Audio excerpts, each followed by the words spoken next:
Hi, everyone. Welcome to Dishing Drama with Dana Wilkie Uncensored. We have officially moved to Patreon. Here's a sneak peek of Dishing Drama with Dana Wilkie. Come on, bitch, let's go.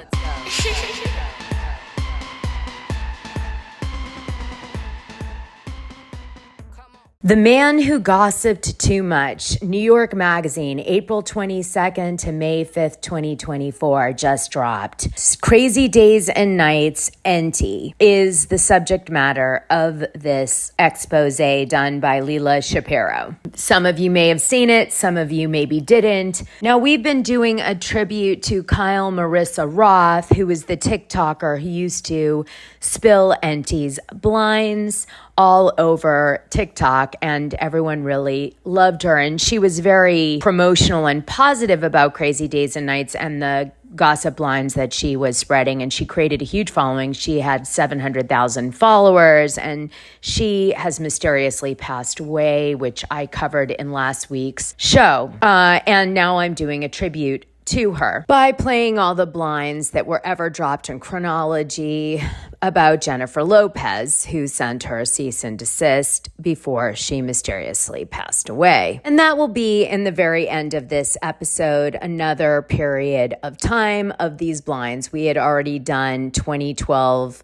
on the last episode, so we're going further into time, and we'll go all the way up till 2024. But that's sort of a bonus listen at the end of this episode. So this article drops about CDAN Enty, very timely considering that Kyle's death made a firestorm in a lot of the tabloids, and even Forbes magazine covered it. So it was like a big deal. And I found out that Enty actually hated Kyle's guts, which is so strange because she was so pro him. But I felt like there was an episode in this article. I wanted you guys to hear it because it was written by a whistleblowing, traditional journalist for a very highbrow magazine. And I wanted to bring Cassandra on, since much of it is about her, and see what she agreed with and what she didn't agree with. And I also wanted to share my take of the article at the end, what I really liked, what I was disappointed by. And we get into it, and also you guys hear this journalist's different take. So,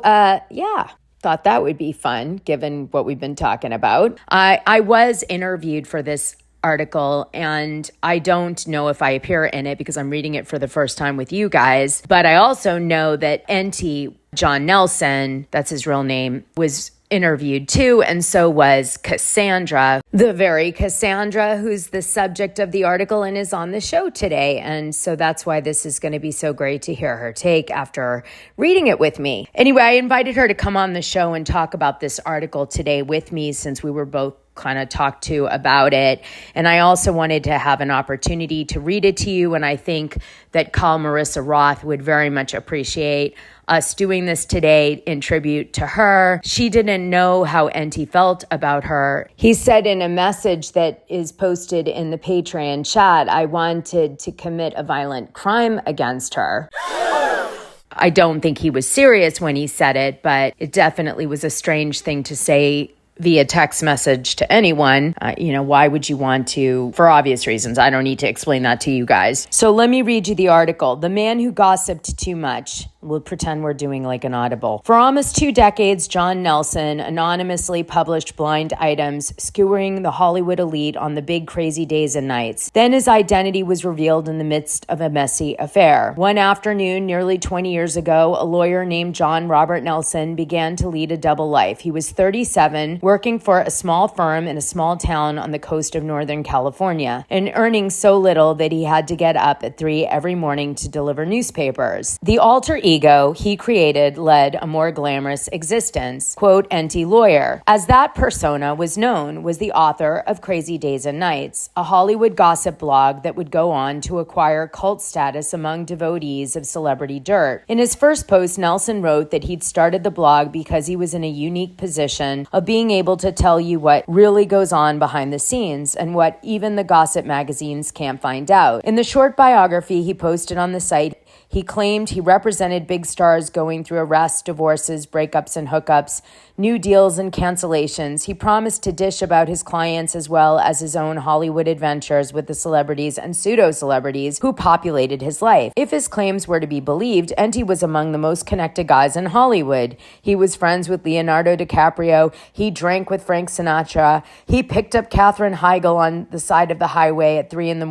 when she ran out of gas and collected Quentin Tarantino off a bender in Carico. A disclaimer said the site published, quote, conjecture and fiction, in addition to accurately reporting information. It did not specify which anecdotes were which. It was a good time to launch a gossip blog by the mid-aughts. The public had grown weary of the fawning celebrity coverage that mainstream entertainment outlets had been offering up for decades. Magazines often worked in collaboration with publicists to present ennobling portraits and the stars and the industry that made them, glossing over drug addictions and infidelities, sexual harassment, and corruption. Meanwhile, a new cohort of gossip bloggers like Elaine Louie and Perez Hilton seemed to be stripping away the facade, and they were attracting huge followings on the internet. Enty was never as big as they were, in part because he wrote anonymously, but he offered something they didn't. Writing in a unique style, hard-boiled and absurd. He trafficked primarily in blind items entries written as puzzles that could each theoretically apply to at least two different celebrities. Clever ways to both evade potential libel lawsuits and engage readers who would guess the identities of the stories. Subs in the comments section. This allowed him to be more salacious than Hilton or Louis. In 2016,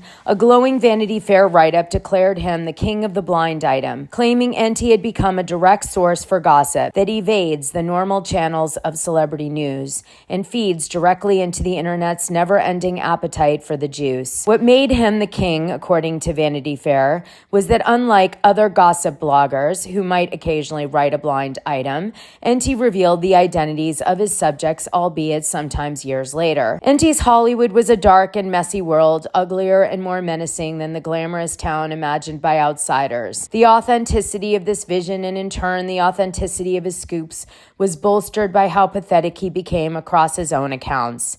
Enty described himself as a 300-pound, heavy-drinking entertainment lawyer who had been married 6 times, lived in his parents' basement in L.A., and was bullied by his famous clientele, Zulub, with the right connections and a nose for dirt. In reality, Nelson didn't live in his parents' basement, and he hasn't been married 6 times, only 3. Today, he and his wife, Victoria, live in Indio, California, a desert city near Palm Springs. Until recently, Nelson told me the people who knew he wrote the blog included his wife, his brother, a couple of friends and acquaintances, and a handful of celebrities he'd known for years. Then this past fall, his identity was revealed in an unusual legal dispute. He had an affair with a woman named Cassandra, whom he met through his podcast, which he started in 2018. A fan and aspiring podcaster herself, Crows became his collaborator, then his lover. He told her he was single and wanted to marry her. When she discovered he was already married and he stopped returning her calls, she threatened to tell the world who he was. You want more? I'll give you more. Eventually, he pursued a restraining order against her, a decision that had unintended consequences. First, Crows followed through on her threat, creating a podcast of her own, in which she narrated the story of their relationship in harrowing detail. On her Patreon, where she posted sadomasochist texts he'd sent to her, she framed him as an abuser who tormented, deceived, and humiliated her.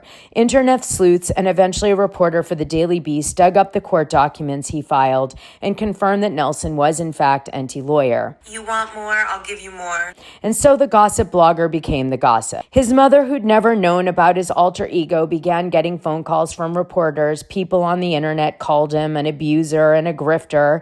Now he was looking into filing a defamation lawsuit on top of the restraining order. He'd submitted thousands of text messages saved on his phone and computer to the FBI's Internet Crime Complaint Center.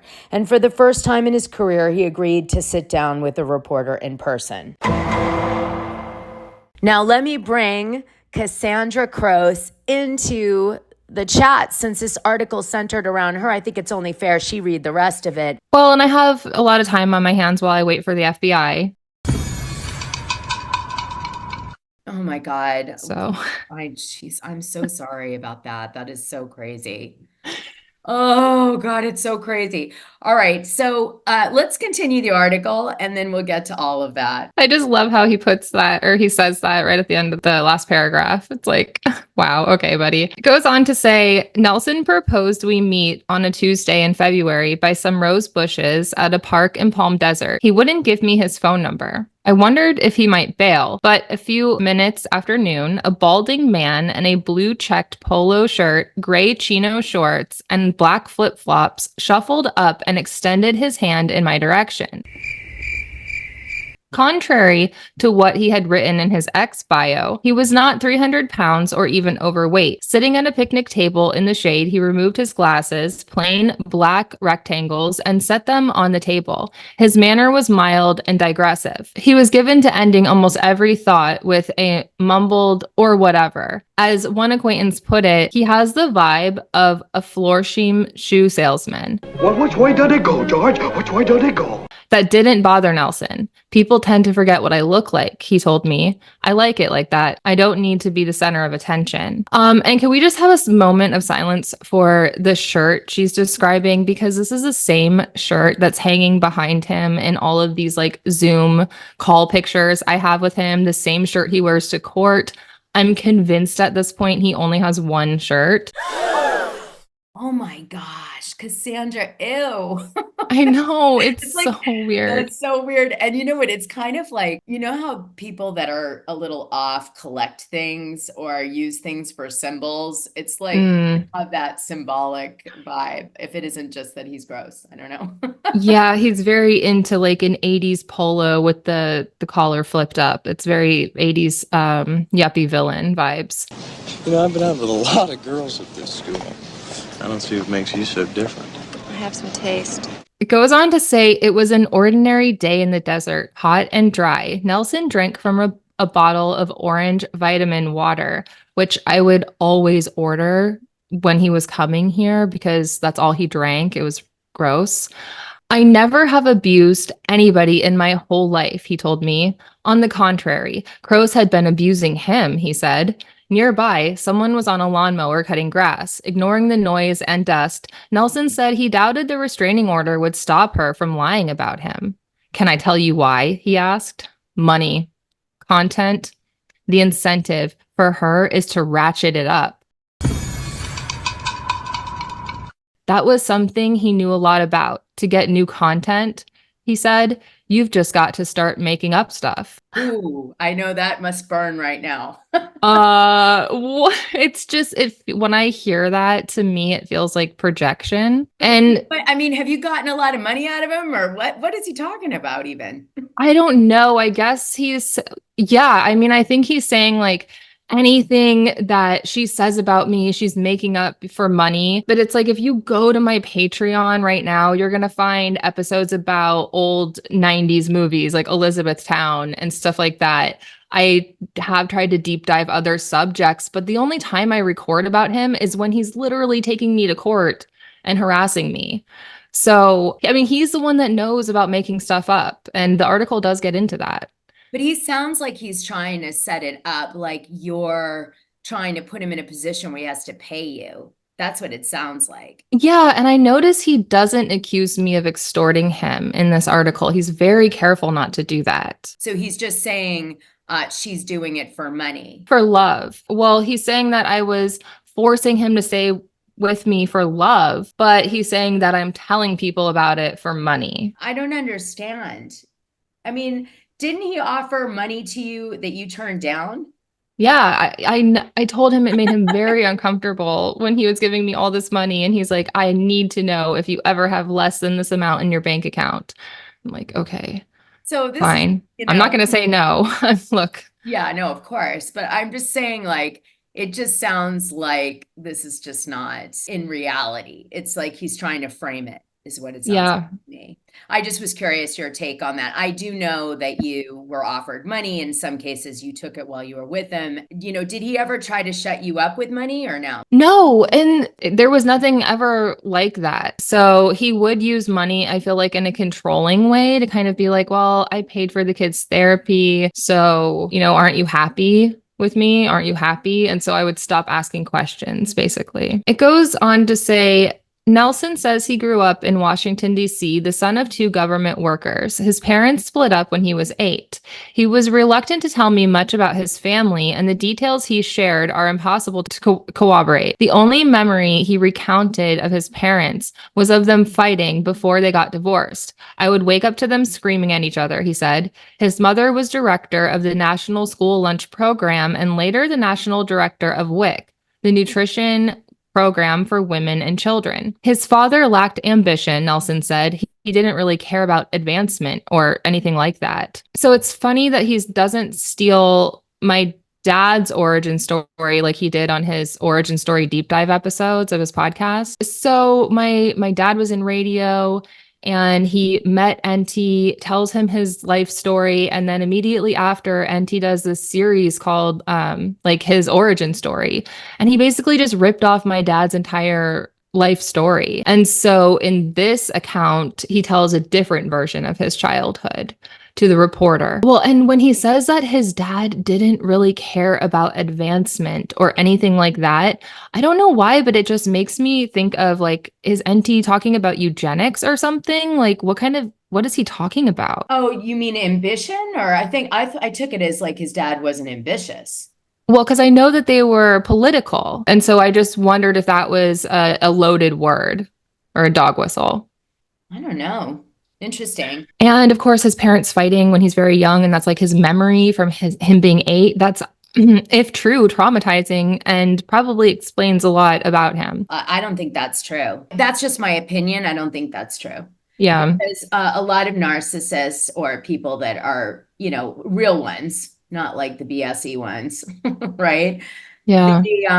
They will create childhood memories or trauma that are not necessarily real to victimize themselves. For example, they'll say like, my parent was an alcoholic and did all these things, but it may or may not be totally true. So if you ask more than one sibling, they'll say, gee, I don't remember our parents alcoholics. That would be an example. Okay. Yes. Well, and he did tell me that he was abused sexually as a child. I mean, I don't know if I should say that, but now I wonder if anything he told me was true. That's interesting. He didn't bring that up in the article. Yeah, I mean, and I don't know if we would classify it as like sexual abuse, but like showing a child pornography, like, he describes this entire incident, seeing his teacher get out of the shower with his father. What? I don't know why he didn't share that with the reporter. Yeah. Or if it was all lies. And of course, remember his child that was adopted. He didn't share that with the reporter. He also, well, we'll get to it. Keep going. Says after the divorce, Nelson and his mother moved around. When he was in high school, they lived near Dallas, where Nelson claimed he had his first exposure to show business. He recalled attending a music festival with a friend his junior year of high school. The friend was doing lighting work, and the two ended up backstage. He was fascinated by how different the musicians seemed from their public persona. You go see this person you've admired, and they're treating some staffer like crap, he said. A few actors were hanging out with them backstage. That was the first time that I saw them up close. They looked completely different in real life, Nelson said.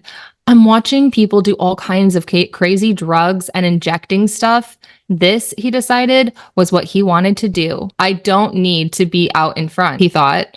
I like being in the nuts and bolts and seeing what's going on. While attending Texas Lutheran University in the late 80s, Nelson wrote a column in the student paper under a pseudonym. He pretended to be a rube who had grown up on a farm, a fish out of water, perplexed by student life on a busy college campus.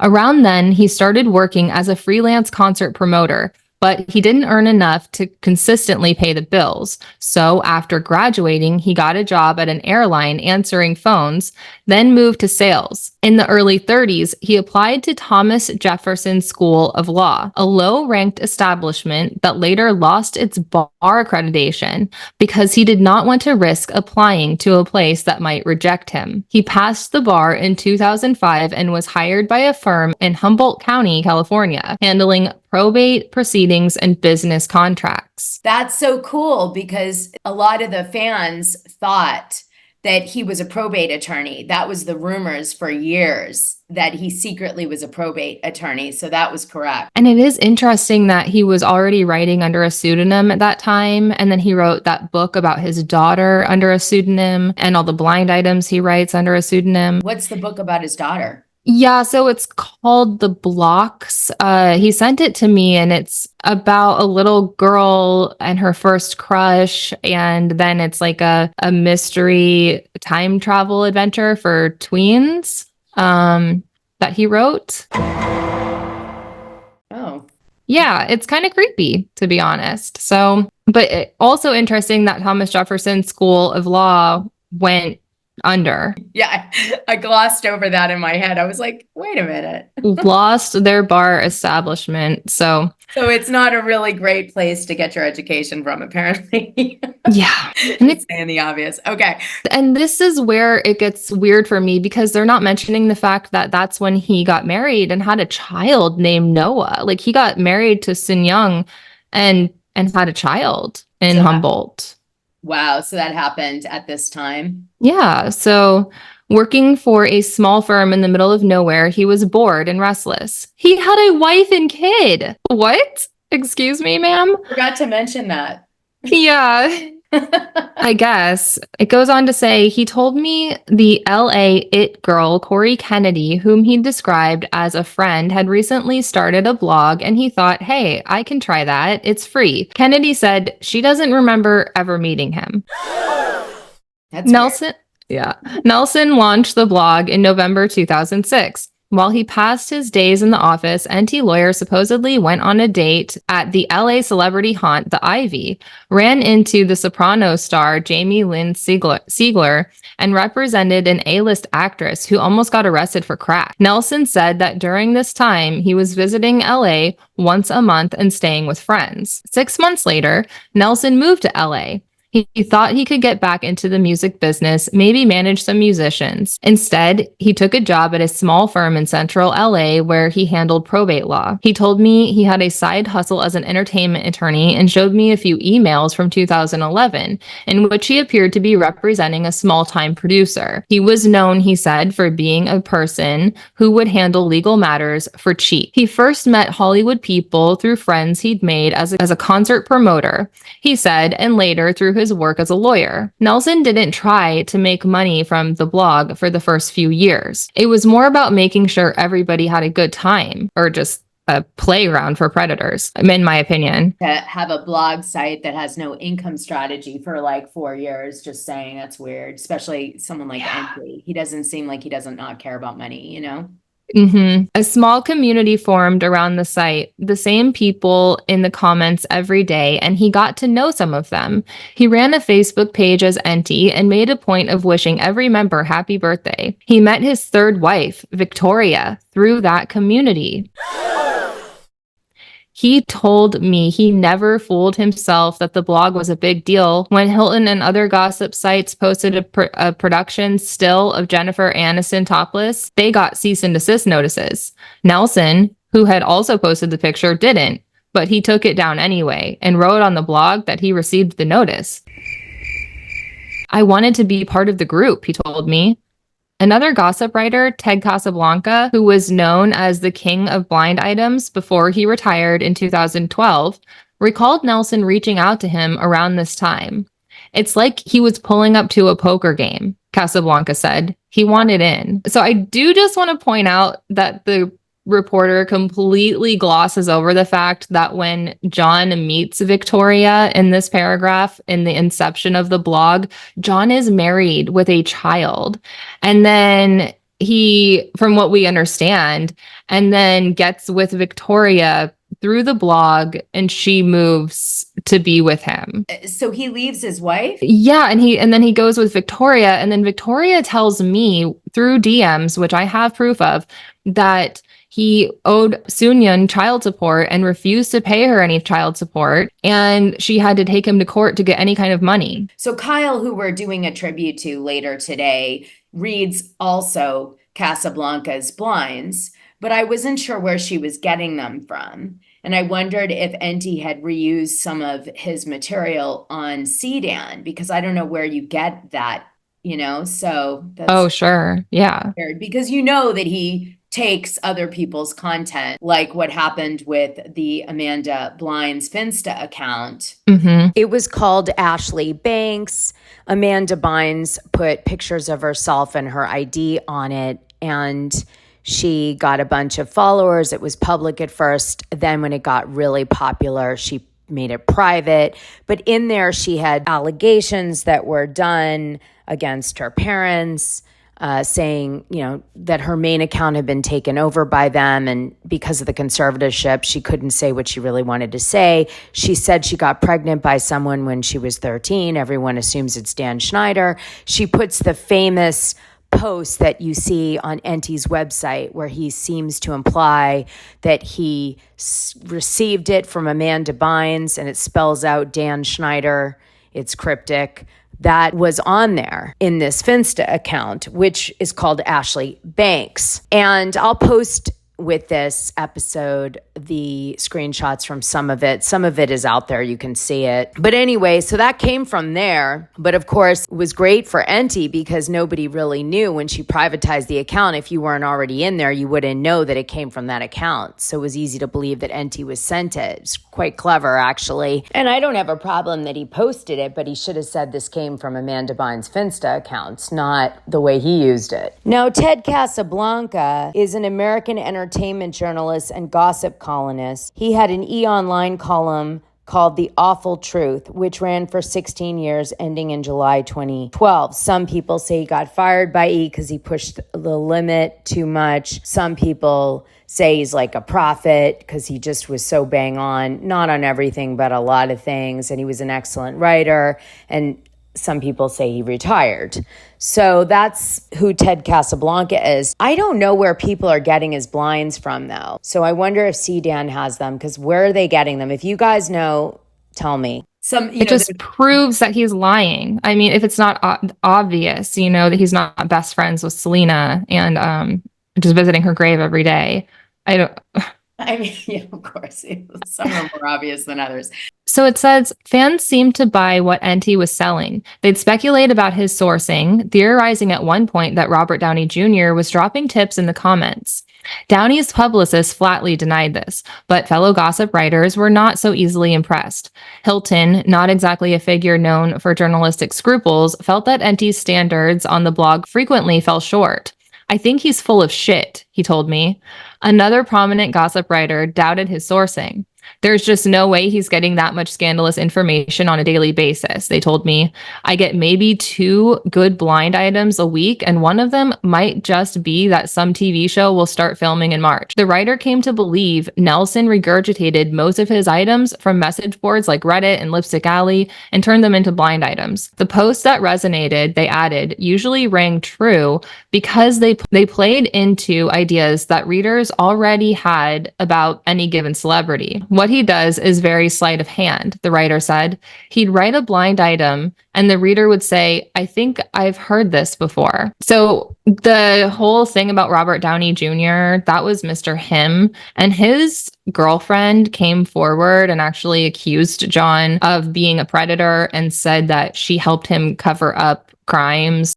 For the full scoop, join the Dishing Drama Dana Patreon. The link is in this audio description. It's only $6 a month, and you'll get the best information and tea about the things you care about, and even the things you don't know you care about. What are you waiting for?